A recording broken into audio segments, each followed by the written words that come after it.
Trècheville, quartier Arras 3. Dans cette cour, Frédéric Wawa vit avec ses 10 enfants depuis sa retraite. Sans activité depuis plus de 5 ans, il lui est impossible de joindre les deux bouts. Vraiment, ça ne va pas. Je suis obligé de m'endetter et à la fin, il faut que je paye ces dettes-là. Voilà ma dernière, la voilà qui est là. Elle vient me voir, papa, j'ai besoin de quelque chose. Mais quand je la regarde, je ne veux pas lui refouler. Je suis obligé de faire mes pieds pour lui donner quand même quelque chose. J'ai voulu faire un petit maquis ou bien un petit restaurant pour que chaque fois ma femme puisse préparer quelque chose pour que les enfants mangent. Jusque-là, ça n'a pas abouti. Tu ne peux pas rentrer au village pour dire que tu allais t'asseoir là-bas. Ce n'est pas vrai. Les parents qui sont là-bas, ils ont vendu les forêts. C'est Dieu qui va nous sauver. L'hôpital, on ne nous soigne plus normalement. Comme Frédéric, plusieurs personnes du 3e âge sont sans activité en Côte d'Ivoire. Certaines parmi elles s'adonnent à de petites activités ponctuelles pour subvenir aux besoins de leur famille. Je vis par mes propres moyens.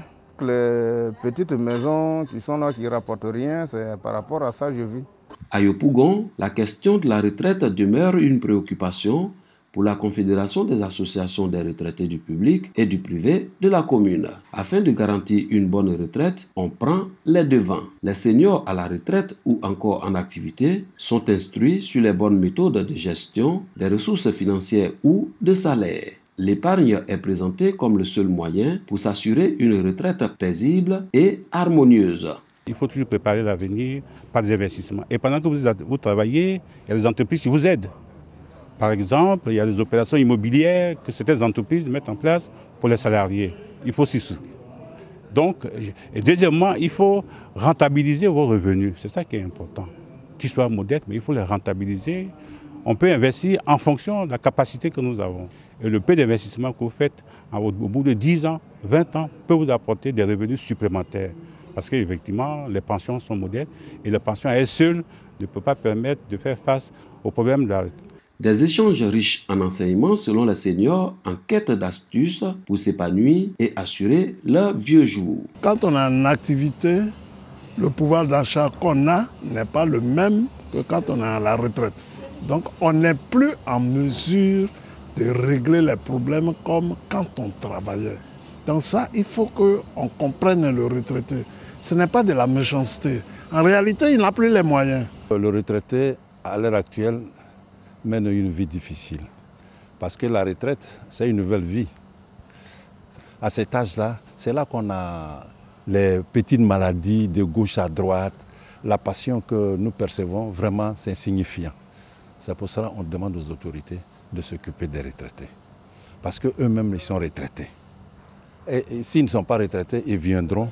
Ils seront un jour admis à la retraite. Plusieurs projets sociaux sont initiés par l'agence IPSC Grailleux de Yopougon en faveur des seniors. Des programmes de cours d'alphabétisation sont initiés et permettent aux enseignants à la retraite de dispenser leur savoir aux commerçantes des marchés de la commune de Yopougon.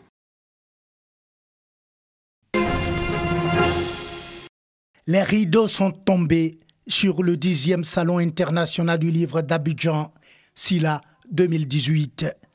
Durant 5 jours, le Palais de la Culture d'Abidjan, transformé en une foire du livre.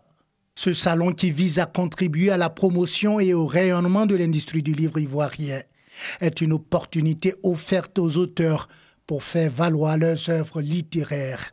Parmi eux, l'ancienne productrice et présentatrice de la radiodiffusion-télévision ivoirienne Geneviève Rouané, et qui a fait ses premiers pas dans le monde des écrivains avec son livre intitulé « Vivre avec comme si de rien n'était ». Un livre dans lequel l'auteur raconte sa longue et dure bataille contre la maladie du cancer, maladie dont elle est venue à bout. Ça fait 3 ans maintenant que j'ai vaincu l'intrus, parce que je ne l'appelle pas cancer, mais je l'appelle l'intrus. Et j'ai décidé qu'il ne reste pas dans mon corps. Donc il faut absolument, avec le moral, pouvoir être fort pour lutter contre la maladie. Et je veux surtout inciter les femmes à se faire dépister très tôt pour avoir la chance d'être sauvées. Voilà le message et le titre du livre. Donc je vis avec comme si de rien n'était, parce que la vie continue pour moi. Ce 10e salon du livre a vu une forte fréquentation des stands par le public, avec une présence remarquable des enfants accompagnés de leurs parents. Ce sont des enfants qui aiment beaucoup lire, surtout ma fille. Donc je me suis dit que c'était l'occasion de découvrir de nouveaux de nouvelles œuvres, surtout qu'on n'a pas l'occasion d'aller en librairie en acheter. Donc voilà, on a profité du salon, venir avoir le maximum de choix. Il faut dire que le Salon du Livre, c'est un rendez-vous annuel pour nous. Régulièrement, on passe parce que c'est un plaisir pour nous de faire partager cet amour de la lecture aux enfants et surtout pour qu'ils en tirent tous les bénéfices. Donc pour nous, il n'y a pas de raison de venir seul. C'est plus pour les enfants qu'on vient, pour qu'ils puissent découvrir des contes, qu'ils puissent se rapprocher d'auteurs, de s'acheter des livres et surtout de découvrir vraiment les bienfaits de la lecture. Ce salon international du livre d'Abidjan a mobilisé 150 000 visiteurs, 5 000 livres vendus avec un chiffre d'affaires de 30 millions de francs CFA. Un bilan jugé satisfaisant selon le commissaire général.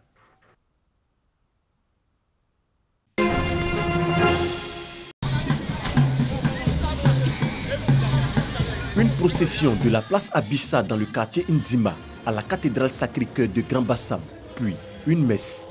Il est un peu plus de 9 heures, retraçant l'histoire de Sainte Jeanne d'Arc, cette combattante des ennemis de l'Église. Le célébrant a, dans son homélie, salué l'existence de l'association qui porte son nom sur la paroisse Sacré-Cœur, dont la mission a été fondée en 1895. C'est la première paroisse catholique de Côte d'Ivoire. À cause de la devise de Jeanne d'Arc, Dieu toujours premier servi. Donc quand c'est ainsi, les femmes s'engagent davantage dans l'Église. Elles ont un rôle important à jouer dans l'Église. Donc on a ressuscité cette association pour leur permettre d'avoir un espace pour se réjouir, se distraire, mais aussi pour réfléchir sur leur engagement dans l'Église. Soucieuse de contribuer à l'avancée de l'œuvre du Christ à travers cette association, la présidente invite sa communauté à plus d'engagement en vue d'atteindre des objectifs assignés. Jusqu'à aujourd'hui, nous avons mené pas mal d'actions, aider les plus pauvres que nous leur venons en aide. J'exhorte toutes les femmes et tous les hommes chrétiens à venir adhérer à l'association Sainte Jeanne d'Arc pour travailler pour l'avancement de l'œuvre de Dieu. Pour le curé de la cathédrale Sacré-Cœur, cette commémoration a un sens particulier pour la vie des fidèles catholiques. Cette association est créée pour œuvrer pour l'édification, la formation et le soutien des femmes et des jeunes femmes. C'est surtout pour rassembler les femmes, rassembler les jeunes filles, les aider à grandir sur le plan social, sur le plan spirituel, mais surtout aussi sur le plan professionnel. Donc nous soutenons cela. Nous faisons tout pour que cette association puisse grandir et continuer à travailler pour la mission qui lui est dévouée. Née à Domremy en Lorraine en 1412, Sainte Jeanne d'Arc a été exécutée à l'âge de 17 ans à Rouen. Ce, après des combats armés contre des envahisseurs qui lui ont valu des couronnes. « 21 mai 1989, l'Égypte, pont entre l'Afrique du Nord-Est et le Moyen-Orient, est à nouveau accepté au sein de la Ligue arabe, grâce aux négociations menées par le président américain Jimmy Carter. Un an plus tard, en 1990, le siège de la Ligue est à nouveau installé au Caire. Tout commence le 17 septembre 1978. Ce jour-là, l'Égypte signe les accords de Camp David avec Israël. Le 26 mars 1979, le premier ministre israélien Menahem Begin et le président égyptien Anwar el-Sadat et le président américain Jimmy Carter paraphent un traité de paix israélo-égyptien à Washington. La médiation du président américain Jimmy Carter porte ses fruits. 2 accords cadres sont signés dans la droite ligne des accords de Camp David. Les modalités d'une évacuation éventuelle du Sinaï par Israël et la question des autres territoires occupés du Moyen-Orient y figurent. Une forte opposition aux accords se manifeste en Israël et dans le monde arabe. L'Égypte est exclue de la Ligue, le siège de l'organisation déplacée du Caire à Tunis. Le 21 mai 1989, l'Égypte réintègre la Ligue arabe.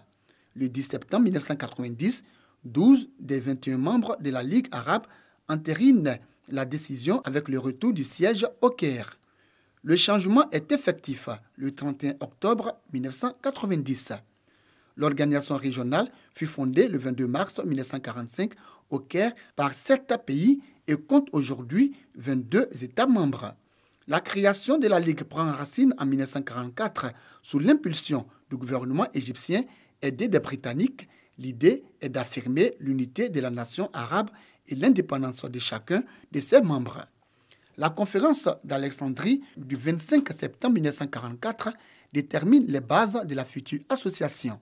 L'Égypte, l'Arabie saoudite, l'Irak, la Jordanie, le Liban, la Syrie et le Yémen du Nord sont les 7 membres fondateurs de la Ligue arabe.